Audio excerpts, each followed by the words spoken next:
The sun set on Gideon's era, casting long shadows across Israel. I, a humble scribe and witness to history, felt the ground shift beneath our feet.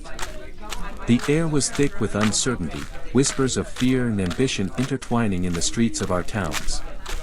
It was in this crucible of chaos that I first laid eyes on Abimelech, son of Gideon and a concubine from Shechem. Abimelech was not like his brothers. Where they were content with their father's legacy, Abimelech's eyes burned with an insatiable hunger for power. I watched him in those early days, moving through the crowds like a predator among prey, his words a net cast wide to ensnare the hearts of the people. On a sweltering afternoon, Abimelech arrived in Shechem. The city buzzed with anticipation, word of his coming spreading like wildfire. I pushed through the throng, determined to witness this pivotal moment. Abimelech stood atop a raised platform, his presence commanding and magnetic. The sun glinted off his polished armor, and when he spoke, his voice carried to the farthest corners of the gathering. "People of Shechem, my kinsmen," he began, his arms spread wide in a gesture of embrace. "Why should the 70 sons of Gideon, born of many women, rule over you?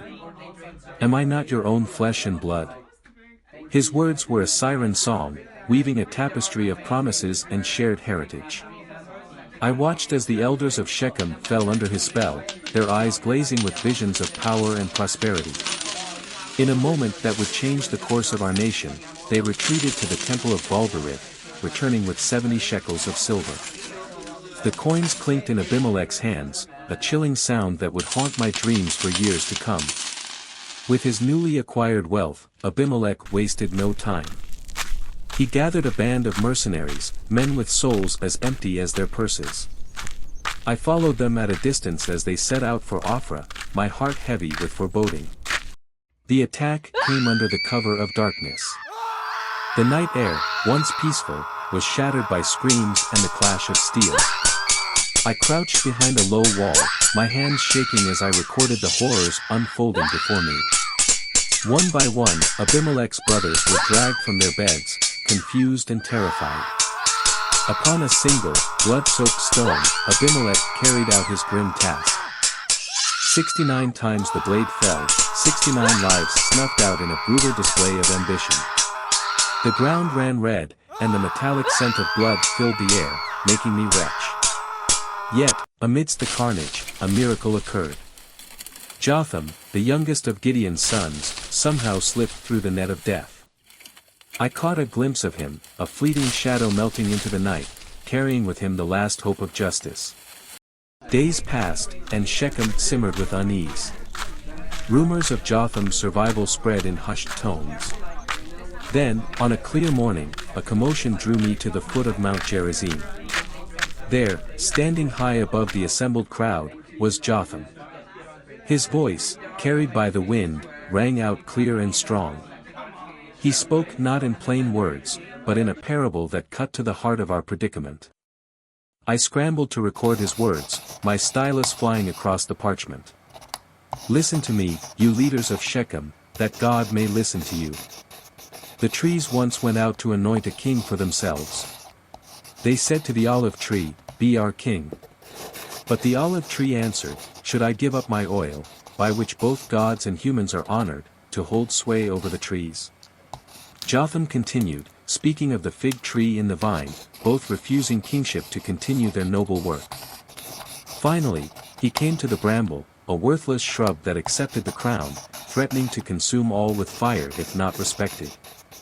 The parable's meaning was clear, and Jotham drove it home with a final, chilling proclamation: "Have you acted honorably and in good faith by making Abimelech king? If not, let fire come out from Abimelech and consume you, and let fire come out from you and consume Abimelech." With these words echoing across the valley, Jotham fled, disappearing once more into the wilderness. The crowd stood stunned, the weight of his prophecy hanging heavy in the air. Abimelech's coronation was a somber affair, overshadowed by Jotham's words. I watched as he took the throne, his eyes gleaming with triumph. But the crown sat uneasily upon his brow, and his rule was marked by paranoia and cruelty. Shechem, once a city of laughter and life, became a place of whispers and fear. I saw neighbors turn on each other, vying for Abimelech's favor. The markets, once bustling, grew quiet as trade dwindled under the weight of heavy taxes. It was in this atmosphere of discontent that Gaal, son of Ebed, arrived in the city. A charismatic outsider, Gaal spoke openly against Abimelech, his words finding fertile ground in the hearts of the oppressed. "Who is Abimelech," he would cry in the marketplace, "that we should serve him? Is he not the son of Jerubbaal, and is not Zebul his officer? Serve the men of Hamor, the father of Shechem. Why should we serve Abimelech?" I watched as the seeds of rebellion took root, the people of Shechem rallying behind Gaal's banner. Abimelech's response to the rebellion was swift and merciless. I stood on the city walls as his army approached, the morning sun glinting off their weapons. The battle that followed was chaos incarnate. Gaal and his followers fought bravely, but they were no match for Abimelech's trained soldiers. The siege lasted for days, the city slowly starving as Abimelech's forces tightened their grip. I recorded the desperate measures of the people, mothers feeding their children bark and leaves, men drawing lots to see who would attempt to break through the lines for food. When the city finally fell, Abimelech's vengeance knew no bounds. He moved through Shechem like a force of nature, destroying everything in his path. I watched in horror as he ordered the city razed to the ground, salt sown in the ruins to ensure nothing would ever grow there again. The people, desperate and terrified, sought refuge in the temple of El-Berith. But Abimelech, consumed by his wrath, would not be denied. He led his men to nearby Mount Zalmon, where they gathered wood. "What you have seen me do, quickly do as I have done," he commanded. I stood frozen as the temple was set ablaze, the screams of those trapped inside haunting me to this day.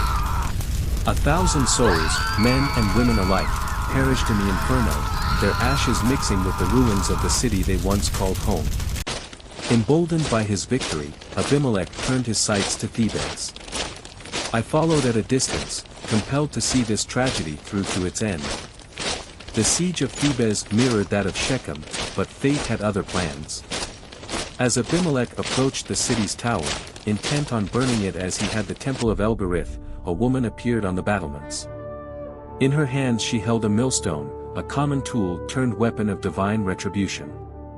Time seemed to slow as the stone fell. I watched its arc, my breath caught in my throat. It struck Abimelech with a sickening crunch, shattering his skull and with it, his dreams of conquest. Mortally wounded, Abimelech's final moments were a pathetic spectacle. "Draw your sword and kill me," he gasped to his armor-bearer, "so that they can't say, a woman killed him." The young man obeyed, running Abimelech through with his sword. As the dust settled on Abimelech's reign of terror, I stood amidst the ruins of what had once been a prosperous land. Jotham's prophecy had come to pass, the fire of Abimelech's ambition had indeed consumed both him and those who had supported him. In the years that followed, I traveled the land, sharing this tale as a warning against the perils of unchecked ambition and the folly of those who would seek power through treachery and violence. The story of Abimelech became a cautionary tale, whispered around firesides and taught to children as a lesson in the consequences of betraying one's kin and defying divine will. As I pen these final words, my hands weathered by age and my eyes having seen more than I ever wished, I am reminded of the enduring truth found in Jotham's parable. Leadership is not about seeking power for oneself, but about serving others and bearing fruit that nourishes the community. May future generations heed this lesson, lest history repeat itself in cycles of violence and retribution. For in the end, as Abimelech's story shows, divine justice will always prevail, and those who live by the sword shall surely perish by it. If you enjoyed the gripping tale of Abimelech, here's how you can help us spread the word: like this story, share it, and subscribe for more captivating stories that inspire and educate. Your engagement makes a difference.